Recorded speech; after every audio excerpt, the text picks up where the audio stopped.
We're visiting with Eric Lappe here in Spearfish. And Eric, we're going to do a little reminiscent of your State B 1992 basketball championship. But first, kind of catch us up on what's going on. Well, just recently in my own personal life here, I did resign from the girls' position here at Spearfish this past spring. Coached for 20 years as a head coach, and just kind of felt like it was getting to be a little too much of a grind. I wasn't enjoying not so much working with the kids, but just there's a lot that goes into being a head coach that sometimes people just don't realize. There's a lot of behind-the-scene things, and I just kind of got to the point where I needed to just take a little breather and kind of recharge the batteries, as they say. And, we just recently hired a new coach, Dakota who played at BH, and I know her pretty good. We'll do a good job with the girls, and we'll have some good seasons coming up. But, basketball-wise, that's kind of the most recent thing that's been going on. One of the most exciting things in sports is a state championship. Hands down. And you experienced that. But before I go back to March 21st of 1992, talk about growing up in Harrold and playing basketball. Yeah, Harrold's a small town. Sometimes I laugh because when people say, "Oh, I grew up in a small town. There was only a couple thousand people," I'm like, "Oh, you have no idea what a small town is." I think there was 185 people when I was in school at Harrold. And the high school itself, there was 29 kids, 9 through 12. 2 of those kids were foreign exchange students. I had the largest class in school. I had 10 kids in my class. The class below me, I think they had 3. So, small town, but it was great. I wouldn't trade it for anything in the world. The guys that I played with on that team, I grew up with my entire life. I knew them, almost all of them. From the day I was born. We would go to the park and play outdoors. We didn't have open gyms. We didn't have structured scrimmages and that kind of stuff. It was just kids running around, playing games, and just enjoying life. We didn't really have organized basketball until I was probably 4th grade, maybe 5th grade. We refereed ourselves. We just kind of played and had fun and enjoyed it. And fortunately, we had some guys that were really skilled at it. Not just me, but Brian Marceau was on the team. He was excellent. Quentin Bauer was my cousin. He was a grade below me. He was, very, very good. And Joel Engel and Bill Scheid, John Unkin, Kate Caldwell. Those were kind of the 7 guys that played when I was a senior. It was great. I know a lot of times people compare Harrold and Warner to the movie Hoosiers, and there's a lot of similarities in that. Only I kind of wish we were as big a school as the school in Hoosiers because we weren't even that big. So, like I said, it was great. I wouldn't trade it for anything. Playing with friends and your cousins growing up, did that make a difference toward that run for the state championship? Oh, absolutely. We had great chemistry. There were so many things that we did on the floor that we never had to say words. We just look at each other and know exactly what we were thinking the entire time. Me and Brian especially, we were connected all the time. The old expression of you could finish each other's sentences, we could finish them before we even got into the second word a lot of times. We just worked so well together. We understood each other's strengths and how to maximize our talents and everything. And and again, I just think a lot of times you hear that word in basketball, chemistry it's so big a lot of times. Your really good teams have really good chemistry. And I don't care how talented they are or how big a school they play in. Chemistry is a key thing. If you don't have to worry about anything off the floor or anybody being jealous of anybody or anything like that, it just makes it so much easier to play, to coach, to everything really involved with it. And all those years of just running around Harrold, running around doing whatever we wanted to do for the most part, that really built a lot of that. How about your freshman and sophomore and junior years? My freshman year, we were 500-ish. We weren't too bad. We were just kind of undersized really more than anything else. My sophomore year, we kind of took off. We took the next step. We were 20-3. We were ranked all year in the state, and we just happened to be at the time they didn't have the Sweet 16, so you were in your region, and it was more of a geographical thing. and our geography kind of worked against us. At the time, Northwestern was the powerhouse in the state, and they had the Buckeye Twins, and they were just crazy good. And we ran into them in the regions. Otherwise, quite frankly, I believe that if we'd have been in any other region in the state other than that one, we would have been at the state tournament. And then my junior year is kind of the same thing. We ran into the Buckeye Twins again. In the region final, we lost to them by 2. I had a shot at the buzzer, basically, to send it to overtime, and it rattled in and out, and that was pretty crushing, honestly. That was really, really tough to take for a few days after that, and especially going to the state tournament the next week and watching them win the whole thing and really not even being tested. It really planted a seed in us as a team my junior year that we just weren't going to allow that to happen, no matter who we had to go through and what we had to do to make it happen. And we weren't necessarily thinking in terms of we were going to win the state tournament, but we were just going to get there. That was the goal. And whatever we could do at the state tournament was just going to be icing on the cake. And but I think a lot of what happened when I was a senior was planted when I was a junior, for sure, in that kind of heart-crushing defeat to Northwestern. So when you're a senior, you accomplished that goal. You made it to the state tournament. The championship game was on Saturday, but you also played Thursday and Friday. Mm-hmm. Yeah, we played 2 really good teams. Stickney, I think, was rated 5th in the state when we played them, and it ended up a 5-point game I think we won by. And then the next night we played number 1 seed, number 1 ranked all year, Irene. They were undefeated. They won the football title in the Dome earlier that year. They had all kinds of athletes. They had 9 or 10 guys that they could just interchangeably bring in and out all the time, and they were difficult to deal with because they were not just athletic, but they were physical and they were strong, and they really tried to impose their will. And fortunately, we were able to kind of pull away at the end. My cousin Quentin, he made I think 9 out of 10 free throws down the stretch to kind of extend the lead and let us pull away, and we ended up beating Irene by 10. So that was we said before the tournament started that amongst the team, we said that we just, whatever happens. We're just happy that we could finally get there because it had been such a struggle for such a long time for us to be able to do it. But if we were going to go there, we were going to do everything we could to win the whole thing, because why not us? And I even said in the paper that I want to play Irene and I want to play Warner. I want to see the best of the best. And those were the 2 best teams all year long.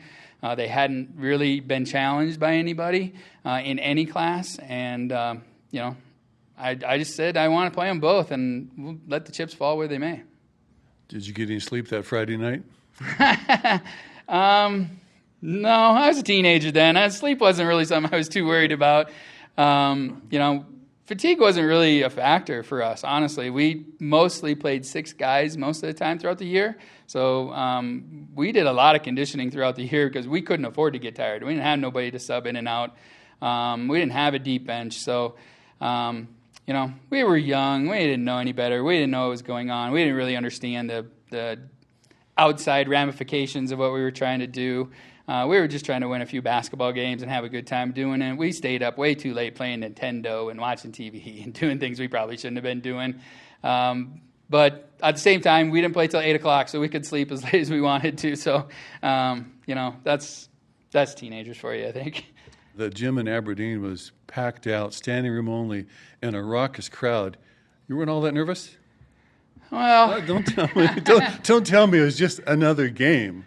No, it wasn't another game. But the pressure wasn't on us either. It was on Warner, and that's no doubt about that. They were number 1 or number 2 all year long. They were supposed to win. They were the favorites. And we were just this nice little story that probably wasn't going to win the whole thing, but it'd be a fun story to tell someday. And, again, it was just one of those things where we could just relax and play. We didn't have a ton of tension. Now, we were nervous. I'm not trying to say we were, totally ignorant of what was happening. It really helped us, and I don't know if it hurt Warner, but it helped us to have such a devout following because, like I said before, Harrold's only 185 people, and there were 9,000 people there probably, and 8,500 of them had to have been cheering for us. So we had a lot of support from a lot of places and people that had nothing to do with us, quite frankly, other than they just liked the story of the small school and the Hoosiers aspect of it kind of thing. From memory, I don't remember a ton of the game. Obviously I have the DVD and all that kind of stuff, so I've watched it a lot. But the only thing I really remember from memory is the national anthem before the third and fourth place game. I was like, let's speed this up. Why are we singing so slow? And, and then the next thing after that I really remember from memory is after the game, talking to Brian in the locker room because he had to get stitches after the game because he got cut on his head and stuff. So, it's just one of those things where I wish I had a little more personal memory of it than just using the DVD to try to remember things a little bit, piece it together that way. But, it is what it is. Hopefully one day, maybe it'll get a little older, it'll be a little fresher. When we interviewed official Randy Thomas, we asked him about his memory of great games, and the first game he mentioned was this one. The Warner-Harrold finals, when Warner was up 8 points with 2:59 to go. And that was when the three-point line kind of just came into effect. And Eric Lappe buried all those three-pointers, and they ended up winning 84-79. Harrold did. It was the largest Class B school playing the smallest Class B school. And Eric, you got in foul trouble in that game. Did that make a difference toward the end? Yeah, I mean, it made a difference in the first half of the fourth quarter.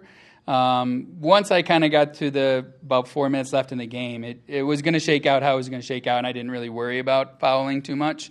It wasn't the first time I'd been in foul trouble in my life, and I'd kind of learned how to play the game a little different once I was in that situation. So it made it more dramatic. It definitely put a little edge on, every whistle that got blown was a little more important. One of Warner's best players, Chris Roselle, he ended up fouling out of the game. So, whistles count. They make a difference, and, officials play as much a role in the drama sometimes as players do. They always like to say if they did a good job, no one noticed them. I don't know that that's necessarily true in our game. I think there were times when they made good calls and bad calls, depending on which team you were cheering for. And, I think they did as impartial a job as they thought they could do at the time. And, I've talked to Randy many times over the years, too, and I give him a hard time about, I don't know if you should have called that on me. I got a lot of booing and that kind of stuff. But we laugh about it. It's a good time. And, For me, it worked out, so I don't have any hard feelings or anything. We talk a lot of sports here at Black Hills TV, and one thing that comes up quite often, Eric, is finishing up strong. And that's what happened in that game. Here you are, like you're down about 8 points with about 3 minutes left. Yeah, it's finishing strong. There's also a little bit of desperation there. Being down 8, you can kind of just empty the chamber and let it fly and see what happens, because it's not going to get too much worse than that. So there's a little bit of freedom in that too. I know that Randy talked about I made a bunch of threes at the end, but I missed a bunch of threes prior to that too. And I think a lot of people forget that sometimes. That sometimes you do have to persevere. You just got to keep playing your game and doing what is best for the team sometimes. And I didn't want to miss as many threes as I did, because I missed a lot more than I made. And but I also knew that when the chips were down, that was my role on the team. I was supposed to take us home and make plays and make shots when they were needed, and they went in that time. That's the thing. There's a huge difference between making the threes at the beginning of the game and missing them at the end. Yeah, there's a reason why some guys are called clutch and some guys are called chokers, and I like to think of myself as clutch. I don't know that everybody would agree with that, but it's to me, it's a mindset. It's not a physical thing. It's not how much you practice or how hard you work. It's about your determination, and sometimes you just don't accept things as they are, and you're going to do whatever you have to change them. So, I think that's definitely true of myself. I think the next 2 years, Warner actually went back-to-back state champions after that. So I think sometimes having that heartbreak really puts that fire in your belly that you don't ever want to have that heartbreak again. And I know for me, like I said earlier, it was my junior year that kind of put that in me to get us to where we were when I was a senior. And I think for Chuck Welke, junior, I think that happened to him when he was a sophomore, and they went back to back after that. So, it's definitely a mindset. It's definitely a mentality, and I'm not sure you can coach it. I think sometimes it just has to happen to you. So here you are at the end of right toward the end of the game. You get fouled, and you have an opportunity going to the line to absolutely put the game away. Do you remember what was going through your mind? And by the way, watching the video, you don't go to the huddle, you don't talk to anybody. You're just kind of walking around. Yeah, I didn't want the timeout. I kind of knew it was coming. I looked at Warner's bench, and I knew they didn't have any timeouts. And so then I immediately looked at my bench, and I knew we had one left. And I was in the rhythm of the game. Like, I had it going finally, and I didn't want anything to interrupt that. And I actually ran over to my coach, who was also my stepdad, and I told him, I said, do not call timeout. I'm going to walk up here, I'm going to make these, and this is going to be over. Don't call time. We don't need to talk about anything. We all know what to do in this situation. And he just didn't want to risk it, mostly because we had a couple of situations throughout the course of the year where we were in that situation, and we made some boneheaded plays, and he just didn't want to let that happen at that moment. So he called the timeout, and I just was not very happy about it, and I just wanted to focus on what I was supposed to be focusing on. I didn't want to get distracted by anything, and so I walked around. I didn't know if the officials would even let me walk around on the floor, because I'd never seen anybody ever do it before, but they did, and so I knew all I had to do was make one free throw. That was it. If I made one, the game was over, and if I made two, just totally sealed it that much more. And so when the guys came out of the huddle, I high-fived every one of them. I said, I got this. We're not going to lose. And walked around, stepped up, went through my routine. Speaking of going through that routine, I've never seen an NBA player or any high school basketball player do this little... No, what's going on with that? That is not what I had done all year. I'm a big believer in free throws, and I was told this by my stepdad, that free throws are 90% mental. Like, you do the same motion every single time. It's just whether you're going to trust your motion to actually make it. And so what I'd gotten in the habit of doing through the years is I would change my free throws every once in a while. If I didn't feel like I had a good rhythm or it just felt weird for whatever reason, I would change my routine all the time. So in the first night of the state tournament, I missed a couple free throws early in the Stickney game, and it just didn't feel right. And I had to try to mix it up and do something different. And, I was always told follow through is so important all the time. And so that was a way for me to remind myself just to follow through, just do the whole motion. Don't leave it short. Don't short arm it. Flick your wrist, all that kind of stuff that coaches always, say. And so that's kind of where it came from, was the Stickney game, and I made the last two free throws to kind of seal that game, and I was like, well, that must work, so I just kept doing it. It wasn't anything that I'd planned or anything like that. It was really just a simple reminder to me to remember to finish the free throw. So you win the game, you win the State B championship on March 21st, 1992. The crowd goes crazy. The radio announcers are going crazy. What was it like after that? And I know Harrold's not big enough to have a ticker tape parade. Yeah, it was amazing. I mean, we didn't know what we did immediately afterwards. I've seen different videos where they've zoomed in on me and some of my teammates, and we were like, I don't have any idea what just happened. We were just kind of completely in shock about the whole deal.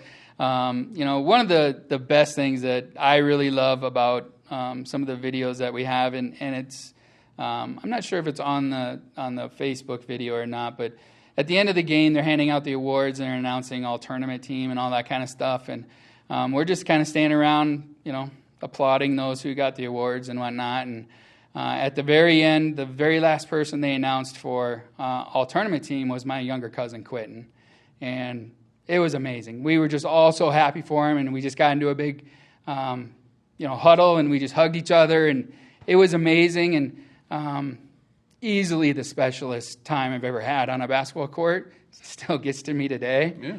Yeah. It's something that I always showed my basketball kids, that there's more to it than just winning and losing.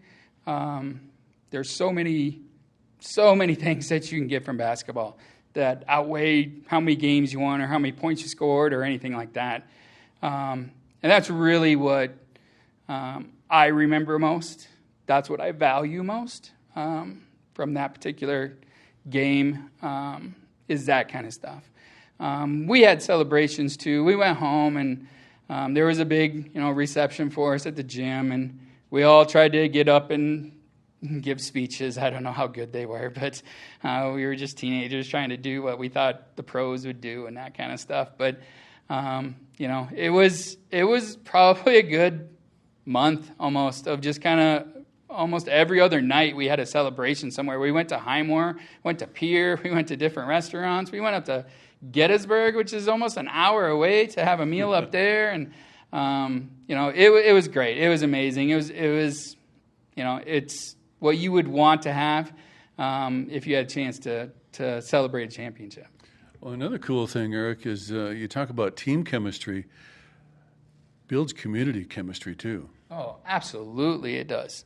There were so many people that even before we went to Aberdeen, we had our pep rally, and there were so many people who came back from literally thousands of miles away to just say congratulations and best of luck. And we got to talk to some of those guys, and we had some of the, my team wasn't the first state tournament team Harrold had ever had. We had a couple teams in the 50s, but it had been 40 years since we'd ever been to a state tournament since the 50s. And we had some of the guys on the 1951 and 1953 teams come back, and they talked to us and said, well, this is kind of probably what'll happen. These are experiences we remember. And some of those things were actually really, really useful, not to, get too hyped up and too excited, because then you waste all your energy in warm-ups and that kind of stuff. And so it was, it definitely brought back a lot of people to Harrold who hadn't been there in a long time.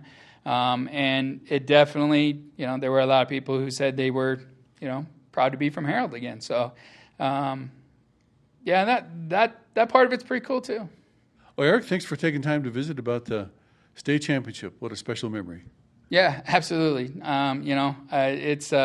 It's crazy to me that it's going to be 30 years next year, and the fact that people still kind of talk about it is quite honestly crazier to me, that people remember it that way. And like Randy said, listed as one of the better games that the state has ever seen is it's an honor, and it's a blessing to be able to have that distinction. So it's I'm happy to talk about it anytime to anybody. There are many people that will just come up to me randomly. I don't have any idea who they are, and they'll just introduce themselves and say, I was in Aberdeen, or I listened on the radio, or anything like that. And it's humbling to think that it's kind of had that reach and lasted through 30 years now. Yeah. And congratulations again on that state championship. Thank you. Bounce pass. This is going to be Lappe going in, and Lappe is fouled as he goes to the hoop. And a foul is going to be called, I believe, on Roselle. Yes, Roselle got the foul. The score, though, is 73-68. If Harrold's going to do something, they got to do it quickly. Well, Lappe decides to penetrate inside, despite the fact he's got 4 personal fouls. It's kind of like he's made up his mind. He's got to create something, and something's got to get going offensively. Lappe, before he takes the free throw, always turns around, looks at the other basket, and motions like he's shooting the ball. Oh. He hits the free throw. Follow through. I know Coach Bauer, on a couple of his three-point misses, he was really stressing during a timeout on the follow-through, a flick of the wrist.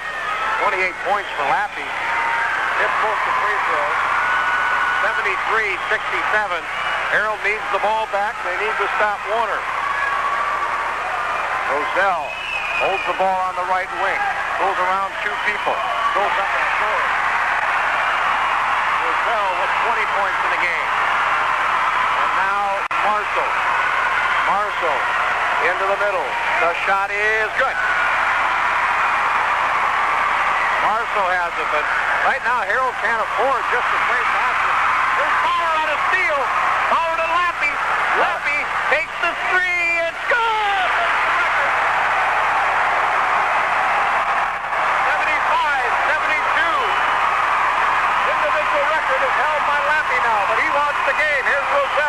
Roselle trying to go in. Follow-away jump shot, no good. He didn't get the pass. Yes, and he's laying on his back, and here comes Harrold. Marshall lay out on the right wing. Pass to Engel. Engel in for the shot, and it's good! Turn around, Roger. 3 points for Engel. 75-74. 1-point lead. Warner. They're going nuts at Albany. Warner having the ball. 2:05 to go in the ball game. Back in 30 seconds. You're listening to the St. P on KTFX.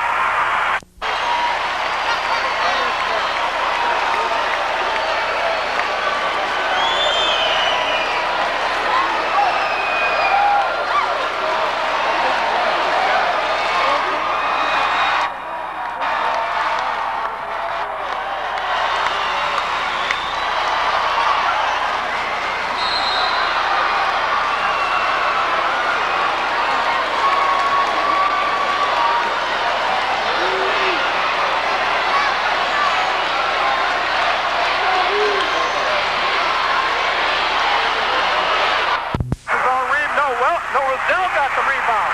Now Wilkie. Now the shot is up. And they call something. 3 seconds. I think they just called 3 seconds. Oh, they call a foul on Roselle. Pushing off. What a break for Harrold. And we will have Onken at the free throw line. That's a 73rd attempt. Still pro-wise for Warner. And here's Harrold, only 57, and they got a chance to tie it right now. Onken at the line. The free throw in and out, no good. It would not drop. Onken couldn't hit the clutch free throw. Ouch. Roselle with the ball. 1:38 to go. Harrold trying to stop him again. Roselle's pass to Welke. Welke to Roselle. Ball knocked away from behind. Out of bounds it goes. It's still Warner's ball, though. Roger Gilmore here with a play-by-play along with Rod Fisher. Exciting championship action. Brick passes it in. They get the ball to Welke. Welke to the hoop will score. Welke is so good.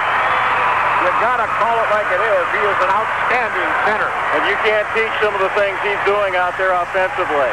Lappe post up for 3. It's good! We are tied up. 77-77. Roselle with the ball. He gets the 2. Roselle got by everybody that time. Here's Lappe to Marshall. 2-point lead. Marshall on the outside to Lappe. Lappe for 3. It's good!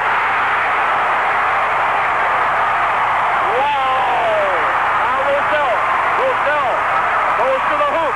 Shot. Ball is missed or lost. Welke gets it. Harrold has it. Harrold has it. Ball comes out of there to Marshall. Marshall is fouled. 33 seconds to go. 80-79. Harrold has the lead. Marshall will be at the free throw line. Listen to the fans. Timeout being taken by the Monarchs. We have some happy fans behind us right now, but reminding you, it is not over. 80-79.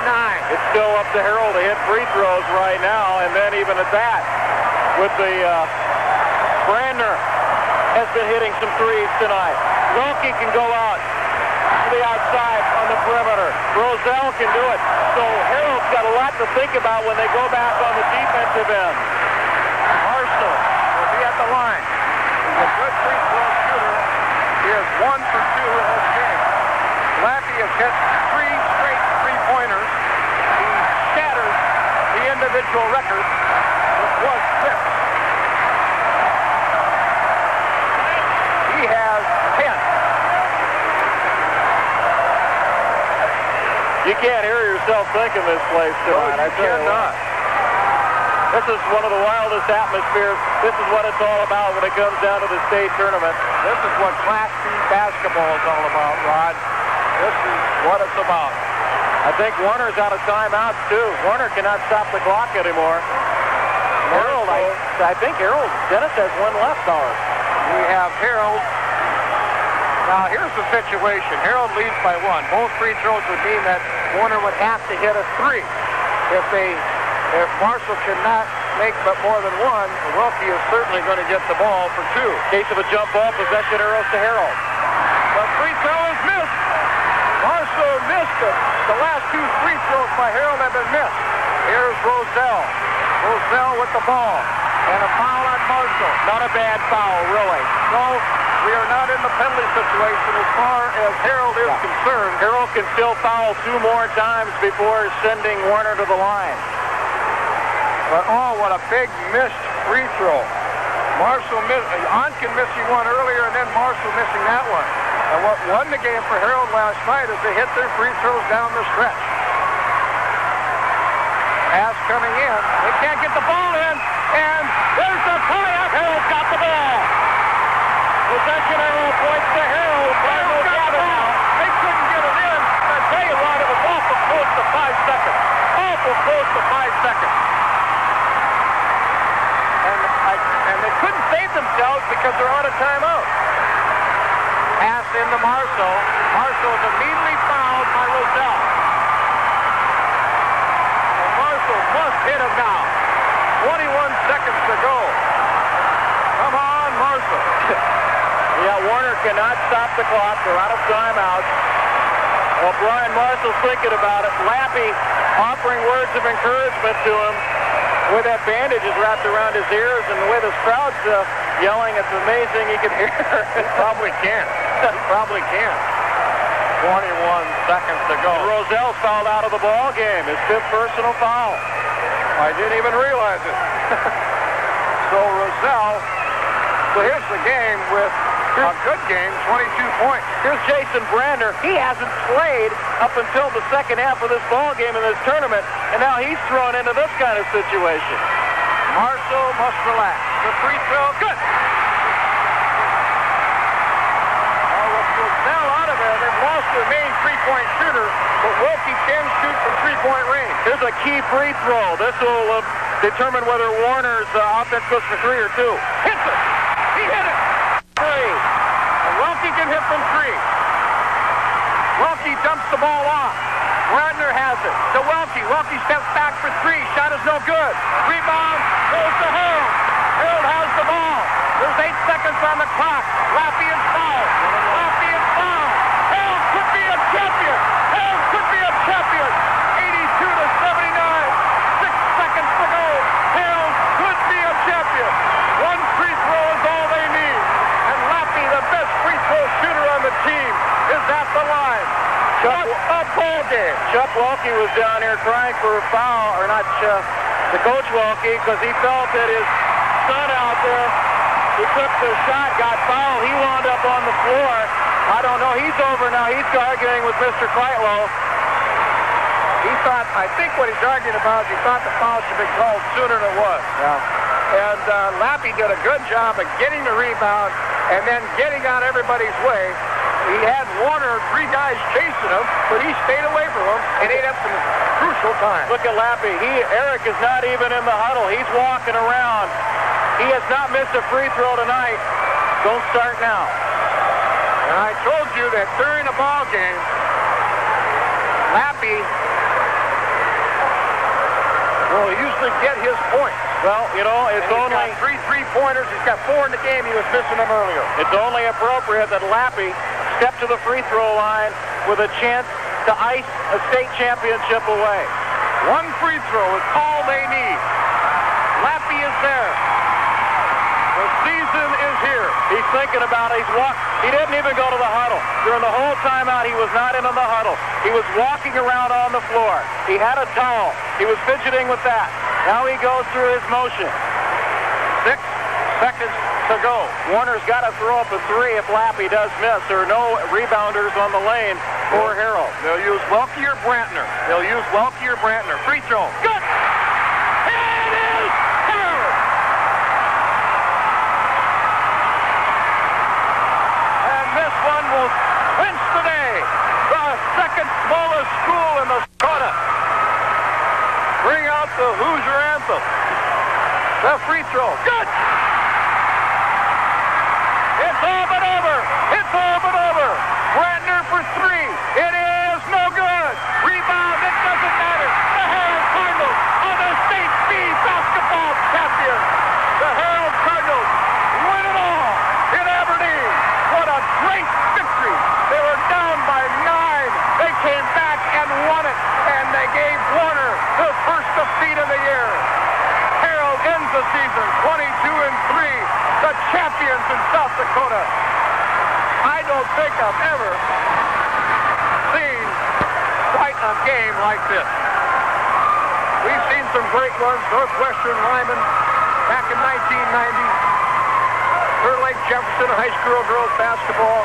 Here Washington AA. But right here is going to rank as one of the better ones of all time. I've been at South Dakota 13 years. This is the best one I've seen. 84-79. Dance in the streets. Harrold has a champion.